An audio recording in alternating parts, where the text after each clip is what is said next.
কথা অনিলেশ গোস্বামীর চিঠিতে লিখছেন শ্রীরামপুর থেকে। তোমায় সাজাবো যতনে কুসুমের রতনে, কেউরে কঙ্কনে কুমকুমে চন্দনে।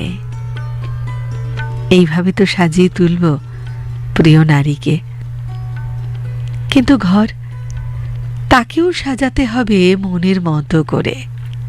হ্যাঁ, ঘর সাজানো একটা শিল্প তো অবশ্যই। সাজানোর ধরন দেখে ঘরের বাসিন্দাদের রুচি ও মানসিকতার পরিচয় পাওয়া যায়। আমার পরিচিত এক ভদ্রলোকের বাড়িতে দামি আসবাব সমৃদ্ধ ড্রয়িং রুমে দেওয়াল জোড়া বইয়ের শেলফে সাজিয়ে রাখা বিভিন্ন বিষয়ের অসংখ্য ভালো ভালো বই দেখে উৎফুল্ল হয়ে খুব তারিফ করেছিলাম। কিন্তু সেই সরল মানুষটি আমাকে অকপটে বলেছিলেন যে এর একটাও তিনি পড়েননি। সে সঙ্গে এটাও বলেছিলেন যে ড্রয়িং রুমের শোভাবর্ধনের জন্যই অনেক টাকা খরচ করে বইগুলো কিনে তিনি সাজিয়ে রেখেছেন। এমন মানুষ অবশ্য বিরল নয়। এমন মানুষদের বলা হয় প্লেজার অফ পজেশন। তাদের এই শখকে এমনটাই বলে। আমার এ ঘর বহু যতন করে ধুতে হবে মুছতে হবে মরে। সাঁওতালদের ধোয়া মুছা সাজানো ঘর যারা দেখেছেন তারা জানেন মাটির নিকোনো ঘর কত পরিষ্কার পরিচ্ছন্ন, আর তার দেয়াল মেঝেতে সামান্য কিছু আঁকিবুঁকি কতটা শোভাবর্ধনকারী হতে পারে, যা দেখলে চোখ জুড়িয়ে যায়। সাজানো ঘরের ভিতরের রং কিন্তু একটা জরুরি বিষয়, কারণ বিশেষজ্ঞদের মতে এর সঙ্গে জড়িয়ে আছে আমাদের মানসিক অনুভূতি, মনের শান্তি ইত্যাদি প্রভৃতি। তাই আর্কিটেকচার ডিজাইনে ঘরের ভিতরের রং একটি রীতিমতো গবেষণার বিষয়। Architecture is inseparable from colour বইতে রবার্ট স্ল্যান্ডস্কি ঘরের ভেতরের রং সম্পর্কে এক জায়গায় লিখেছেন, has a direct impact on the unconscious and influences our reactions as well as our feelings. বন্ধু, সাজানো গোছানো ঘরের কথা লিখলাম। এবার অগোছালো ঘর নিয়ে প্রেমেন্দ্র মিত্রের অনুবাদে ওমর খৈয়ামের কবিতা। ঘরটা একটু অগোছালো থাক, উঠোনে একটু ধুলো, ভাঙা দেয়ালের কঠোর জ্যামিতি ভাঙতে বন্য লতাটি তুলো। অন্তরে কিছু সংশয় থাক, হৃদয়ে কিছুটা দ্বিধা, কিছু ভুল কিছু কাটাকাটি নিয়ে জীবনের মুসাবিদা। অনিলেশ গোস্বামী, শ্রীরামপুর থেকে। করবি হাজরা চিঠি লিখছেন, ঠিকানা নিউ টাউন, কলকাতা। সুজাতা নীল নিকেতনে এসে নীলার ঘরের দরজাটা খুলতেই আলো ছড়িয়ে পড়ল মাটিতে, অন্ধকারে। ভিতর থেকে ভেসে এলো কাঁঠালি চাপার গন্ধ। নীলা সুজাতার ছেলেবেলার বন্ধু, বিছানায় শুয়েছিল। সুজাতা এসে বলে, বাহ কি মিষ্টি গন্ধ, বলেই এনে খাতা পেন, তোর সাজানো ঘরের কথা লিখে রাখবি, দিনরাত শুয়ে থাকিস কেন? নীলা হেসে বলে, জানিস ওই ছোট্ট মেয়েটা, ওই যে ওই মিষ্টি মেয়েটা আঁচল ভরে ফুলগুলো রেখে গেছে আমার মাথার কাছে, রেখে দেয় রোজ। সুজাতা চলে যেতে নীলা খাতা পেন নিয়ে বসে। স্মৃতি বিজড়িত দিনগুলো হাতছানি দিয়ে ডাকছে যেন ওকে। এই নীল নিকেতনে কত কত মধুর স্মৃতি। এই নামটাই তো অভির বাবা সিদ্ধার্থর দেওয়া। মনের মতো করে সাজিয়েছিল ওরা দুজনে। সামনে ছোট্ট বাগান, ঘেরা উঠোন, দক্ষিণ খোলা বারান্দা, ছকছকে আসবাব, দেওয়ালে শোকেসে রবীন্দ্র, বিভূতি, শরৎ রচনাবলী, রামায়ণ, মহাভারত, গীতা, আরও কত বই ঘরটাকে কি গাম্ভীর্যে যে ভরিয়ে তুলেছিল। জাল বুনতে থাকা মাকড়সারা যেমন সাজাতে থাকে ঘর, নীলাও সাজিয়েছিল তার ঘর স্বামী পুত্রকে নিয়ে। চোখের সামনে ফিরে আসে সেই অষ্টাদশী বেলার টগবগে দিন, পরনে কলাবতী রং শাড়ি, মিঠে পানে লাল হাসির লহর, অভির ছোট্ট পায়ে হাঁটি হাঁটি পা পা। আর এখন এখন নীলা সিদ্ধার্থর ছবির শুকনো মালায় খুঁজে সাজানো ঘরের নকশা, মনের ছেঁড়া তারে বেহাগের সুর। আজ নীলনিকেতন এক অনাথ শিশুদের আশ্রম, স্বামীর শেষ ইচ্ছাকে বাস্তবায়িত করার নীলার প্রচেষ্টা। এখানে শিশুরা পড়াশোনা করে, খেলে, ফুল তোলে, পুজো করে, গান গায়, প্রার্থনা সঙ্গীত, হাতের নানা কাজে সাজিয়ে তোলে শান্তির নীড়। ওদের মিষ্টি কোলাহলে ভরে ওঠে নীলনিকেতন। এই নীলনিকেতনে ভোরবেলা পাখিরা ডানা ঝাপটায় আনন্দে, বিকেলে অস্তমিত সূর্যের রং সারা বাগান জুড়ে। নীলার চোখে মুখে ফুটে ওঠে প্রশান্তি। এই একরত্তি উঠোনেই যেন এক পরিপূর্ণ জীবন তার।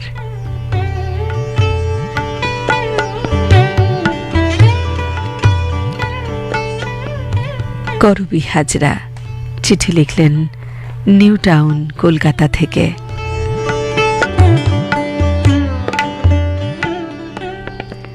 সাধন বিশ্বাস অম্বরপুর, মুড়িঘাটা, উত্তর 24 পরগনা থেকে লিখছেন, হাল ফ্যাশনের বাড়িটি দেখে মুগ্ধ হয়ে গেলাম। দূর সম্পর্কের আত্মীয় অনেকদিন থেকে নবনির্মিত বাড়িটি দেখতে যেতে বলছিলেন।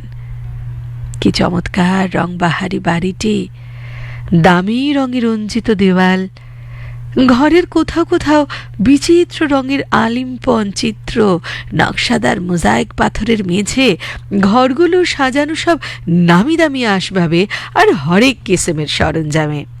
11 ইঞ্চি দেবে যাওয়া সব সোফা সেট, ইয়া বড় ডিজিটাল টিভি, ট্রিপল ডোরের ফ্রিজ, ওয়াশিং মেশিন, কত কত কি সব জিনিস। মিউজিক্যাল ডিজে বক্সে ঘরের মধ্যে গুম গুম করে দুর্বোধ্য হিন্দি গান বাজছে। কত কি দেখলাম ওই বাড়িতে, পরিপাটি সাজানো, কিন্তু কিন্তু সেথায় কোথাও একটিও বই দেখলাম না। দেখলাম না একটা রেডিও। এমন সাজানো দামি ঘরের কোনো মূল্যই দিতে চাইল না আমার মন। রঙিনে সাজের মধ্যেও কোথায় যেন কোনখানে একটা ক্যাটকেটে ধূসরতার পীড়া দিতে লাগলো আমার মনকে। কি আর করা, হোক না বাসগৃহ এলোমেলো, নাই বা রইল ঘরে দামি সব সাজানো দ্রব্যাদি, তাতে কি? সে ঘরে থাকে যদি কত সব বই, ছড়িয়ে ছিটিয়ে ঘরময়, আর বইয়ের পোকা পরিবারের পাঠকেরা, তাকে যদি রেডিও, তাই সই। এই ঘরে, এমন ঘরই আমার কাছে মূল্যবান, যে ঘরে কুকুর, বেড়াল, চড়ুই, পায়রা, প্রজাপতি, ফড়িং আশ্রয় নিতে এসে নিরাশ হয় না, দাওয়ায় একটা পিঁপড়ে উঠলে নিমেষে আঙুল টিপে মারে না কেউ। এমন ঘরকেই আমি প্রকৃত সাজানো ঘর বলি। কি মূল্য আছে আক্ষরিক অর্থের সাজানো বাড়ি ঘরের, যদি সে বাড়ির মানুষগুলোর মনে সে ঘরে হিংসা, বিদ্বেষ, ধর্মান্ধতা, নির্মমতা, কুসংস্কার কিচকিচ করে। তাই সর্বাগ্রে মন ঘরকে সাজাতে হবে মানবতায়, মনুষ্যত্বে, মমতায়, বিজ্ঞান মনস্কতায়। আমার মনের ঘরটি যেন সাজানো থাকে পরহিত কামনায়, অপরের ব্যথায় বেদনার ডালি নিয়ে প্রকৃতির ঘরটি তছনছ করে, তার সাজানো সবুজ সম্পদ ধ্বংস করে রঙিন দালান কোঠা সাজানোর মধ্যে কোনো কৃতিত্ব নেই, নেই কোনো বাহাদুরি। মনে মনে একবার গেয়ে উঠুন তো হাসুন রাজার সেই গানটি, দেখবেন আপনার মনোঘর অন্যরকম এক অনুভূতির পরশে সেজে উঠেছে। লোকে বলে বলে রে, সাধন বিশ্বাস, অমরপুর, অম্বরপুর, মুড়িঘাটা, উত্তর 24। সত্যজিৎ ঘোষ, বাদুরিয়া, উত্তর 24 পরগনা থেকে লিখছেন এবারের চিঠি। 2000 সালের ইছামতি অববাহিকার বিধ্বংসী বন্যার কথা ভুক্তভোগী ভিন্ন অন্যদের হয়তো স্মরণে নেই। আমাদের বাড়ির অবস্থান অনুযায়ী বন্যা কবলিত হওয়ার সম্ভাবনা প্রায় ছিল না বললেই চলে। মা তবু উদ্বিগ্ন হয়ে চাইছিলেন পরিস্থিতি স্বাভাবিক না হওয়া পর্যন্ত আমরা দাদা মহাশয়ের কোঠা বাড়িতে থেকে আসি। বাবা শুনেই বললেন, নিজ হাতে গড়া মোর কাঁচা ঘর খাসা। তখন তার মর্মার্থ উপলব্ধি করতে পারেনি। বাবা একদিন পুরো কবিতাটা পাঠ ও ব্যাখ্যা করেছিলেন। তখনও না, বুঝেছি তারও পরে। একদিন গিয়েছিলাম বিল মাঠের জোড়া তাল গাছে বাবুই পাখির বাসা দেখতে। এমন ঘর সাজানোর বাহার দেখে উথাল পাতাল হয়েছিল আমার কৈশোরের সে মনখানি। এরপর বাড়ির পাশের আমবাগান, বাঁশবাগান, পুকুর পাড়, নদীর ধার ঘুরে ঘুরে অসংখ্য পশু পাখি কীটপতঙ্গের বাসা দেখেছি। সাজসজ্জা আর পারিপাট্য তাদের দেখে মুগ্ধ না হয়ে উপায় নেই। আমাদের আমবাগানটি বছর সালিয়ানায় লিজ দেওয়া হতো। পরপর কয়েক বছর লিজ নিয়েছিলেন রেজাউল কলিম নামে এক মধ্যবয়স্ক ভদ্রলোক। বাগান থেকে তার বাড়ি ছিল প্রায় 26 কিলোমিটারের পথ। নিত্য যাতায়াতের অসুবিধার কারণে ফাল্গুনের শেষ থেকে জ্যৈষ্ঠের শেষ পর্যন্ত বাগানই হয়ে উঠত করিম চাচার ঘর বাড়ি। বাঁশ, খড় আর নারকেল পাতা দিয়ে আশ্চর্য সুন্দর কুটির নির্মাণ করতেন তিনি। এমনই মজবুত ছিল সেটি যে কাল বৈশাখীর সঙ্গেও সাময়িক যুঝতে পারত। এই 4 মাস তার স্ত্রীও সঙ্গে থাকতেন। 4 হাত এক করে সাজিয়ে তুলতেন নতুন ঘর। কুটিরের সামনে তকতকে উঠোন, রান্নার জায়গাটি ছিল আরো ঝকঝকে। এসব দেখে মা খুব উৎসাহিত হতেন। রোজ দুপুরে সংসারে কাজের শেষে গিয়ে বসতেন প্রিয় চাচাজি আর চাচিমার উঠোনে। গল্প গুজব হতো খুব। একান্নবর্তী সংসারের এক ঘর এক দরে কি অধাপিয়ে ওঠা মা তার মনের কথা খুলে বলেছিলেন চাচিমার কাছে। একটা সাজানো ঘরের স্বপ্ন।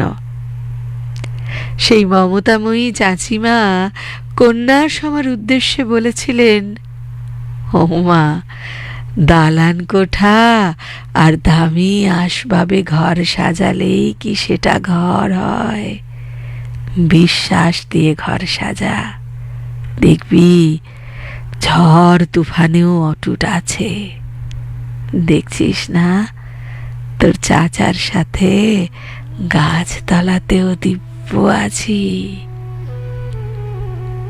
সাজিয়েছিলেন মা বাবা, সাজিয়েছিলেন তেমনই ঘর। আমিও তাই অনুসরণ করি। লঙ্ঘন করি সে সাহস নেই।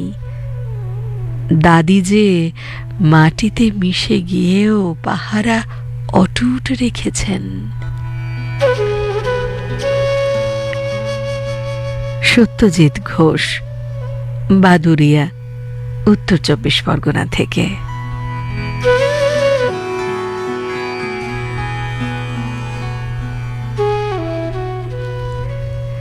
নলিনী রঞ্জন মণ্ডল, গুড়দহ, শ্যামনগর, উত্তর 24 পরগনা থেকে লিখছেন এবারের চিঠি। বাড়ি আমার ভাঙন ধরা অজয় নদীর বাঁকে, জল যেখানে সোহাগ করে স্থলকে ঘিরে রাখে। প্রিয় প্রাত্যহিকী, কবি কুমুদ রঞ্জনের মতো আমিও ওই রকম দৃশ্য দেখেছি। নদী নালা বেষ্টিত সুন্দরবন এলাকার ডোঙাজোড়া গ্রামে। হ্যাঁ, বলছি শোনো। ভূখণ্ডের 3 দিকে মাতলা নদী, দক্ষিণের পার জোয়ারে ধাক্কা খেতে খেতে হয়েছে রুগ্ন। ভূমিহীন নগেন পেটের টানে মিন ধরতে বউ বাচ্চা সহ লোকালয় ছেড়ে শহরে চলে এসেছে, ঘর বেঁধেছে এই পারে। বউও স্বামীকে সহযোগিতা করে, তবে সংসার সামলে। একটা মাত্র মাটির ঘর, তাকে গোবর মাটি জল দিয়ে লেপে চকচকে করে রেখেছে। ঘরের ভিতরে ভাড়ায় জামা কাপড় পরিপাটি করে সাজানো, দেওয়ালে ঠাকুরের পট, বাইরে ঘরের চালে ঢলঢলে পুঁইলতা। এক চিলতে উঠোনের বাঁয়ে তুলসী মঞ্চ, ডাইনে ঢেঁড়স, বেগুনের ছোট্ট বাগান। এমন সুন্দর করে সাজিয়ে রাখার কৃতিত্বটা সম্পূর্ণ বউয়ের। দক্ষিণের খোলা বারান্দায় বসলে শীতল হাওয়ায় মন প্রাণ জুড়িয়ে যায়। ক্লান্ত নগেন দিনান্তে বাড়ি ফিরে, রাতের খাওয়া শেষে খোলা হাওয়ায় শুয়ে নিশ্চিন্তে ঘুম দেয়। আজ হঠাৎ মাঝরাতে বিকট গর্জনে ঘুম ভেঙে ধরফর করে ওঠে। দেখে পূর্ণিমার কোটালে মাতলার সে কি ভয়ঙ্কর রূপ। জোয়ারে নদী টইটম্বুর, ঝোড়ো হাওয়ায় রুগ্ন পাড় ভেঙে হু হু করে জল ঢুকছে। আতঙ্কিত হয়ে সবাই বাইরে আসতেই জলের ধাক্কায় বেসামাল হয়ে পড়ে যায়। বহু বার্তা আত্মচিৎকার করে ওঠে তারা। জলশ্বাসের তোড়ে 3 জন ভেসে যায়। দূরে একটা বটগাছ পেয়ে সবাই প্রাণপণে আঁকড়ে ধরে। নদীতে ভাটা শুরু হতেই ধীরে ধীরে জলোচ্ছ্বাস চলে যায় তলানিতে। ফুটে ওঠে ভোরের আলো। ক্লান্ত শরীরে ওরা ভিটেই ফিরে এসে দেখে সে সাজানো ঘর সংসার আর নেই, নিশ্চিহ্ন হয়ে মিটে গেছে মাটির সঙ্গে। নলিনী রঞ্জন মণ্ডল, গুড়দহ, শ্যামনগর, উত্তর 24 পরগনা থেকে তুলে ধরলেন ভারী বাস্তব এক চিত্র। নদীমাতৃক দেশে এ ছবি যেন বড় চেনা আমাদের।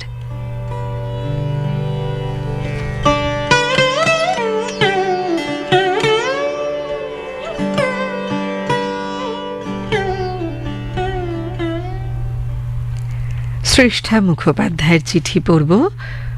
উত্তরপাড়া, হুগলি থেকে লিখছেন।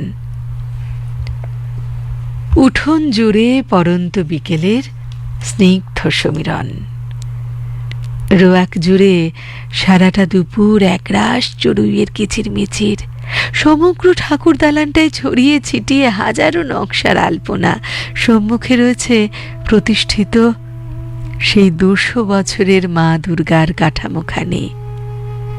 পশ্চাৎভাগে একটা ছোট্ট ঘর, পুজোর সরঞ্জাম রাখা। উল্টো দিকের বাগান বাড়িতে বিভিন্ন গাছের সমাহার আর সহস্র পায়রার আনাগোনা। বাড়ির উত্তর পূর্বে সেই বহু পুরনো গোয়াল ঘরের ধ্বংসাবশেষ, আর একেবারে উত্তরে চিরাচরিত মহাপুকুর। দোতলা বাড়ি, ভেতর বাড়িটা সেজে উঠেছে বেশ কয়েকটা ছোট বড় ঘর আর কতকগুলি আদ্যিকালের আসবাবপত্রে। এ তো গেল পূর্ব বর্ধমানের মাঝের গ্রামের বাবুদের বাড়ির কথা। হ্যাঁ, হাজারো স্মৃতির বোঝাইয়ের মাঝে এভাবেই ভিড় করে আছে আমার দেশের বাড়িটা। জানি হয়তো চোখ বুঝলেই চোখের পাতায় হাতছানি দেয় এমনই কোনো সুন্দর গ্রামের সাজানো বাড়ি আর তার চালচিত্র। তবু সারা বছরে একটি নির্দিষ্ট সময় বাদে বিশেষ যাওয়া হয়ে ওঠে না যে সেখানে। তাই বাকি সময়টা আমার সম্বল উত্তরপাড়ার এক কোণে এই 200 বর্গমিটারের ফ্ল্যাটখানি। তারই অন্দরে একটা 11 বর্গমিটারের ঘরকে আমি সাজিয়ে নিয়েছি নিজের মনের মতো করে। এলোমেলো কৃত্রিম গাছের পাতা, রঙিন কাগজ, তাতে হরেক নকশার সম্ভার, কিছু কার্টুন চরিত্র, আর ছেলেবেলার আঁকি বুঁকি নিয়ে সেজে উঠেছে আমার ছোট্ট ঘরের দেওয়ালগুলি। ঘরের এক কোণে একটা পড়ার টেবিল, আর তার ঠিক উপরেই আমার দেশের বাড়ির সেই মা দুর্গা, তার 4 ছেলে মেয়ের ছবি। প্রতিদিন তাদের নিষ্ঠা সহকারে সযত্নে চকলেট আর জল নিবেদন করে থাকি আমি নিজেই। আর রয়েছে আমাদের যৌথ পরিবারের একটি ছবি, যা কখনো আমাকে একাকিত্বের শিকার হতে দেয় না। ব্যাস, আর খানিকটা এভাবেই প্রতিদিনের ব্যস্ততার ফাঁকে ফাঁকে টুকিটাকি সরঞ্জামের হাত ধরে সাজিয়ে তুলি আমার এই একরত্তি ঘরখানিকে। শ্রেষ্ঠা মুখোপাধ্যায়, উত্তরপাড়া, হুগলি থেকে। উমা পাল কৃষ্ণনগর, নদিয়া থেকে লিখছেন, মনে পড়ে একটা ছোট্ট টালির ঘর। বৃষ্টি হলে টালির চাল দিয়ে জল পড়তো সারা ঘরময়। আমরা তাড়াতাড়ি করে ঘরের মেঝেতে বিভিন্ন স্থানে ঘটি বাটি থালায় ওই জল ধরে রেখে জল ছিটকানো আটকাতাম। আবার রাত্রিবেলা ওই ঘরে হ্যারিকেনের আলোয় 3 ভাই বোনের পড়াশোনা খুনসুটি। স্কুলের এক দিদিমণি বলেছিলেন, ঘর সাজিয়ে রাখলে নাকি একাগ্রতা বাড়ে। সেই মতো ছোট থেকে ঘর পরিচ্ছন্ন রাখার অভ্যেস করি। ঘরটির চারদিক ঘেরা সুপুরি, নারকেল গাছের সারি, নানা রকমের ফুল ফলের গাছে সাজানো থাকতো আমাদের সবুজ মাখা বাড়িটা। মা কাগজের একটা বাক্স কেটে আমায় পুতুলের ঘর বানিয়ে দিয়েছিল। তাতে খুব সুন্দর করে পুতুল সাজিয়ে রাখতাম। মা বলতো, জন্ম হোক যথা তথা, কর্ম হোক ভালো। বিয়ে হয় দোতলা পাকা বাড়িতে। প্রথম প্রথম মনে হতো আমি স্বর্গে আছি, কিন্তু স্বর্গ সুখ এক সময় আর ভালো লাগলো না। মনে হতো পাখি খাঁচায় বন্দি। ঘর সাজানো কি শুধুমাত্র দামি দামি আসবাবপত্র দিয়ে? তা তো নয়। সাজানো ঘরে থাকে প্রিয় মানুষজন, পরস্পরের আদর যত্ন, স্নেহ ভালোবাসা, কত না সুখ দুঃখ, হাসি কান্নার স্মৃতি। আর সে ঘরে যদি থাকে খুদে নাতি নাতনিদের সাথে তাদের প্রমম্য দাদু ঠাকুরদা ঠাকুমারা, তাহলেই তো প্রেম প্রীতির বন্ধনে আপনি সেজে ওঠে ঘরখানি। ওইখানেতে সকল শান্তি, আমার সকল সুখ, বাপের স্নেহ, মায়ের আদর, প্রিয়ার হাসি মুখ। যতীন্দ্রমোহন বাগচির জন্মভূমি কবিতার লাইন কটি ধরে বলতে ইচ্ছে করে, সত্যি আমি ফিরে যেতে চাই আমার সে শৈশবের সাজানো ঘরে। উমা পাল, কৃষ্ণনগর, নদিয়া থেকে লিখলেন এই চিঠি।